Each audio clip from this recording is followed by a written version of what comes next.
On this episode of Money Matters with Jim Doyle, preparing the kids to take over, featuring guests Paul Chauvel and Guy Dean of Organic Ocean, with Dane Chauvel and Allison Jones. Plan more, worry less. This is Money Matters with Jim Doyle.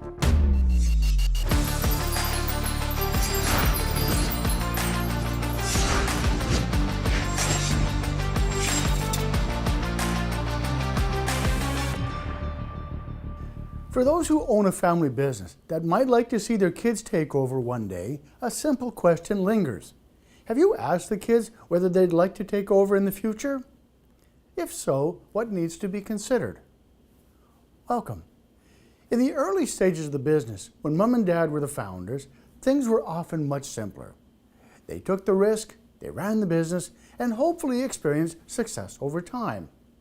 As the business grew, there was a greater need for better business structures, requiring that the business either set up an advisory board or look to outside help to continue to grow and expand the business. Now, enter the kids. How do you prepare the kids to take over? Let's look at one family's choices when it comes to preparing the kids to take over.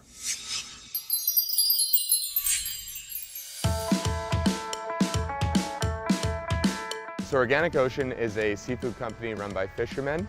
We've been around for about 10 years, primarily selling to higher-end chefs and distributors. We started out as hobbyists around 2003, and in 2008 I quit my day job and decided to do this on a full-time basis. Dane and I were actually friends that had a similar passion about sustainability and seafood sustainability.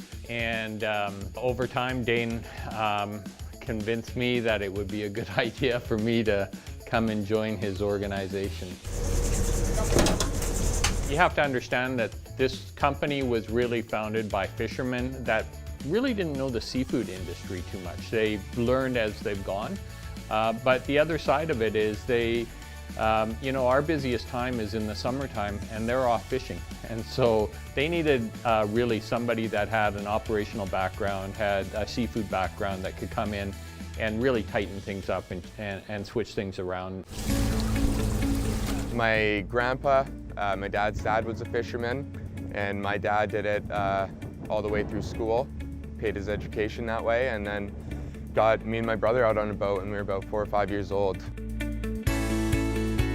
I never had any intention of seeing my kids go into business, not because I thought it was a bad business, but I didn't think that they shared my interest or my passion for it.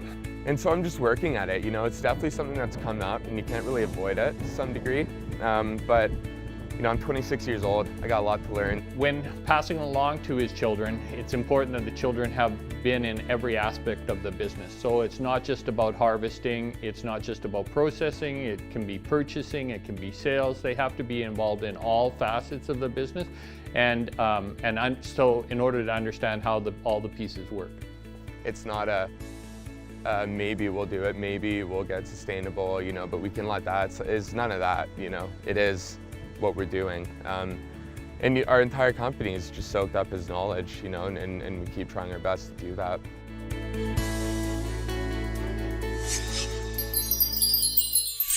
When we come back, we'll have Paul Chauvel and Guy Dean join us here in studio. One of the challenges we had when I first joined the company is everybody was doing everything.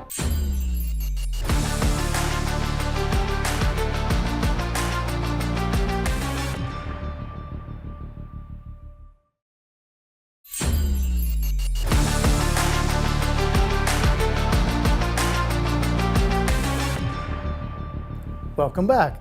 We're now joined by Paul Chauvel and Guy Dean. Paul, I'd like you to start a little bit if you can tell us about your story of how it is that you came to be involved with Organic Ocean. So yeah, as you can imagine, it was through my family. I grew up on fish boats. In the summer when my dad had time, we'd go up north, go up on the inside of Vancouver Island, kind of all over. And when I was a kid, it was kind of very casual, 2 weeks on and off. And then got a little bit older, and we started doing it a little bit more serious. It became my proper summer job. So I learned that, and then I would say a couple of years after Organic Ocean started really getting going, when I was in university, I would come back, my summers, I'd work on the prom boat for a bit, and then work a bit kind of in like the picking, packing, production level work. And yeah, through that, I graduated school, went away for a bit, came back, and me and my dad talked about it, and we thought we'd give it a little bit of a go. So I've been here about 3.5 years now, maybe 4. And yeah, that's about it. So you started round 2. When you were in university, did this look like this was going to be part of your future?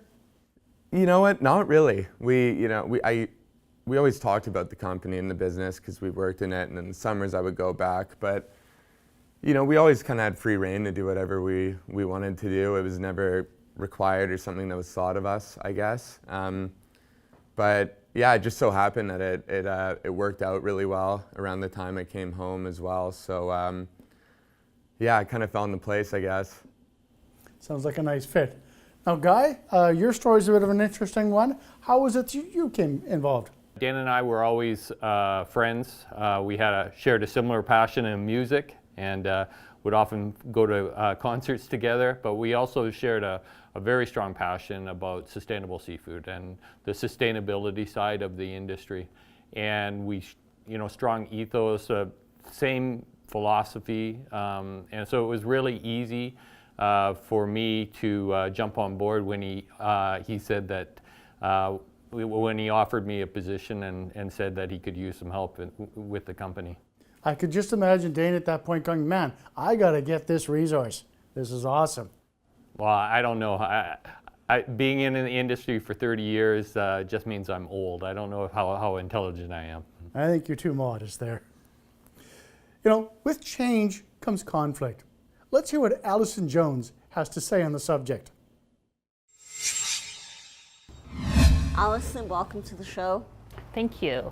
So in family businesses, as kids start to take over, conflicts can arise. What have you seen in your experience? One of the things I think is that sometimes there's a lot of role confusion, and there's a lot of not necessarily the same preparation that you might put into the work with other employees. And sometimes there's even a bit of entitlement, which can really get in the way of successful business outcomes.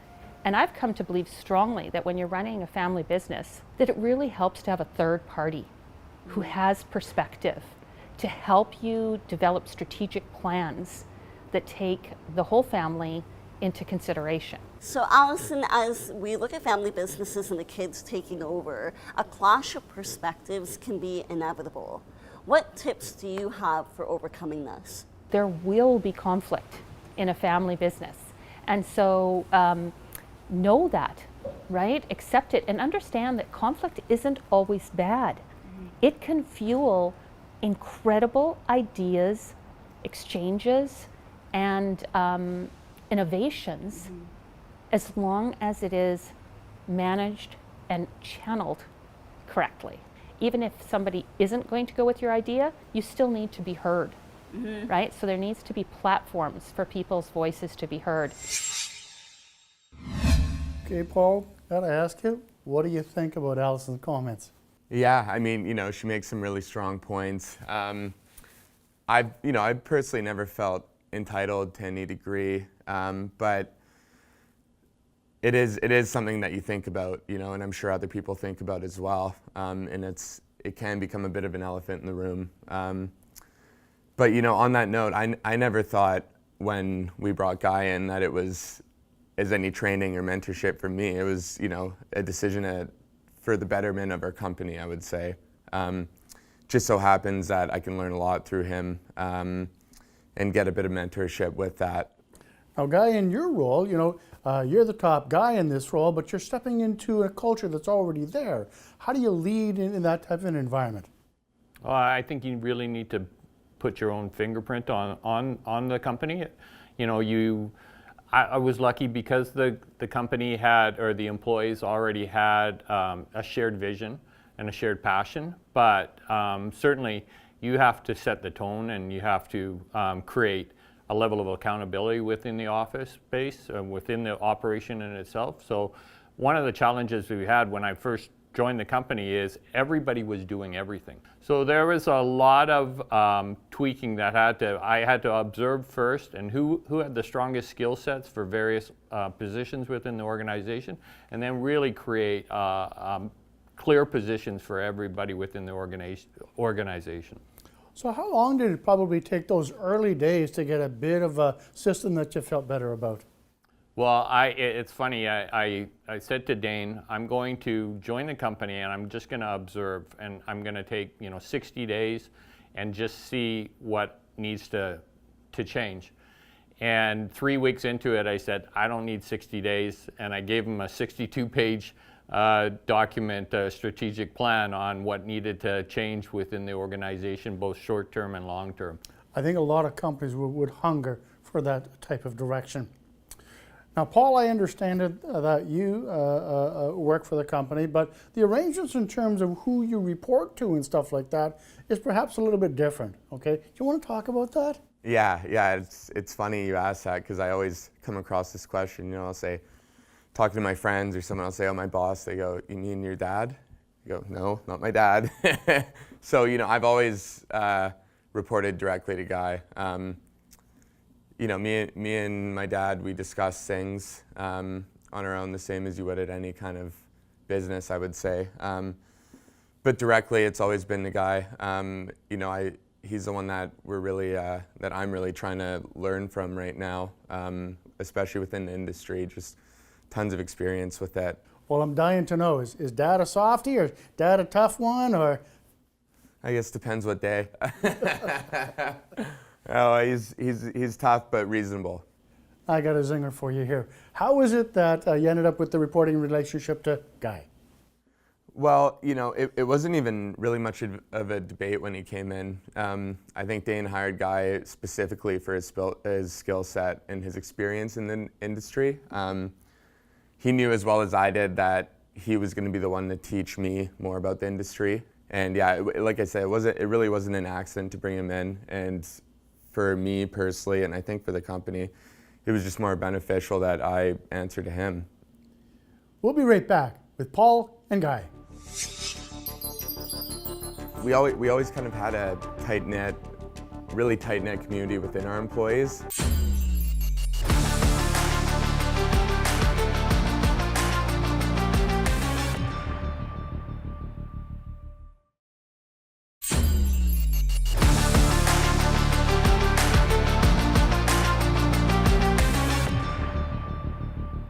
Welcome back as we continue our conversation with Guy Dean and Paul Chauvel.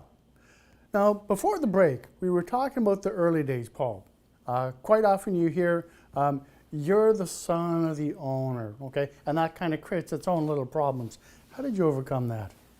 I think it helped that we were such a small company, and I had really been around to some degree since the inception of it, whether it be fishing or working, my summers while I was at school.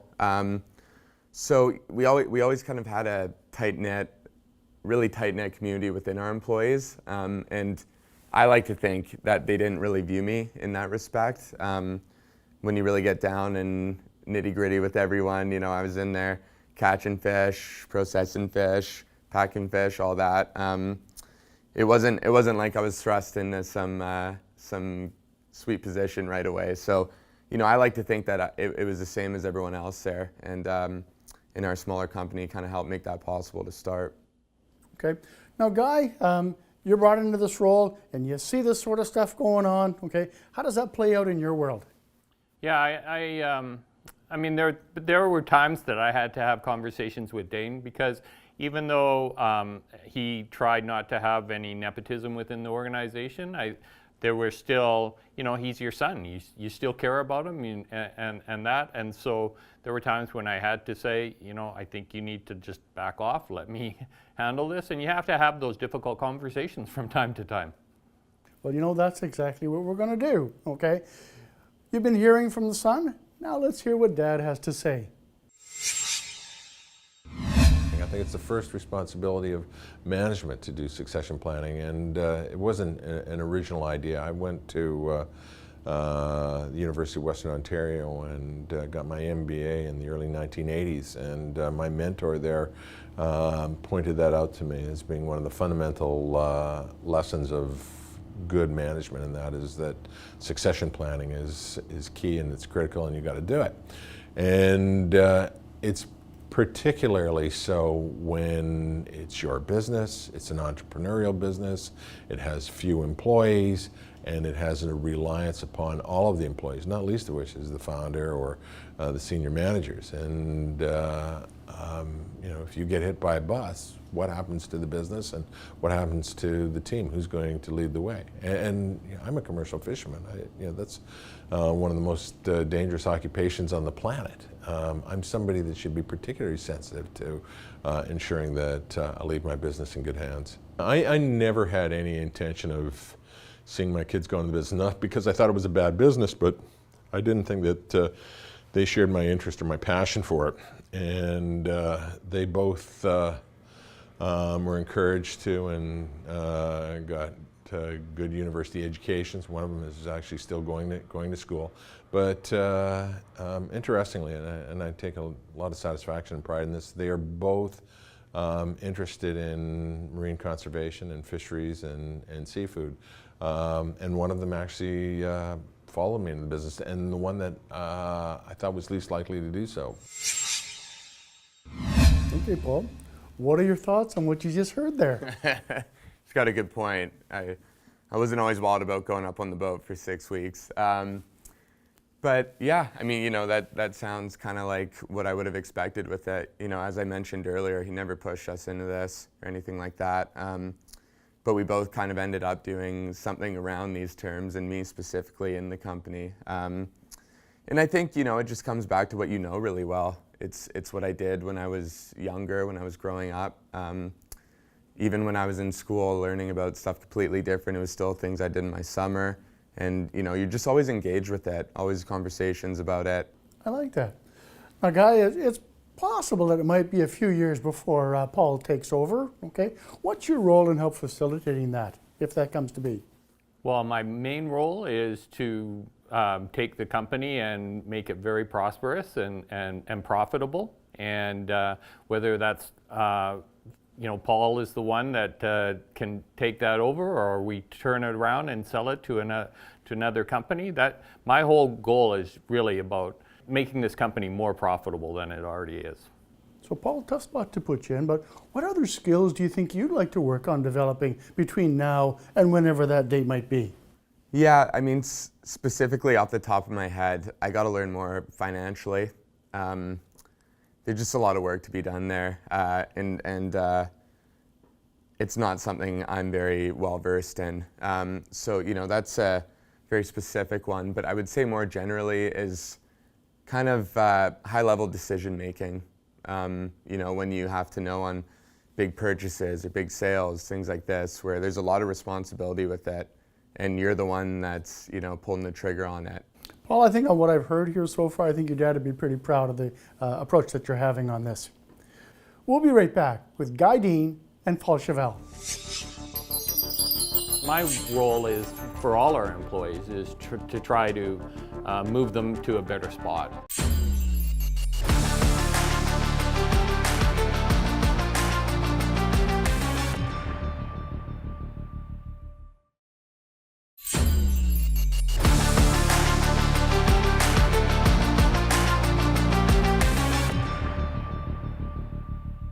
Welcome back.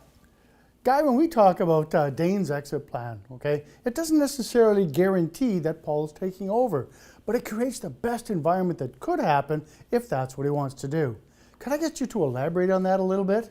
My role is, for all our employees, is to try to move them to a better spot. And with Paul, it's really important for me that he gets a really well-rounded education within the organization. And so, from my perspective, two of the most important jobs in any organization are sales and purchasing. And so I've tasked Paul to be the purchaser for the company, because that's probably one of the most important roles that he can be involved in and make a real impact within the organization. Guy, Paul, I really want to thank you for your contributions here today. Well, thank you. Thanks. They say with every argument, there are three truths: your truth, their truth, and the real truth somewhere in the middle. Preparing the kids to take over the family business can be a lengthy process. Of critical importance is talking about the needs, wants, and expectations of the parties involved. If the skills are available in-house to make this process go forward, that's a great advantage. But for many families, they need to bring those skills from outside the business, as we've seen today. Developing a greater sense of responsibility, skills, and expectations over a period of time can require a helping hand.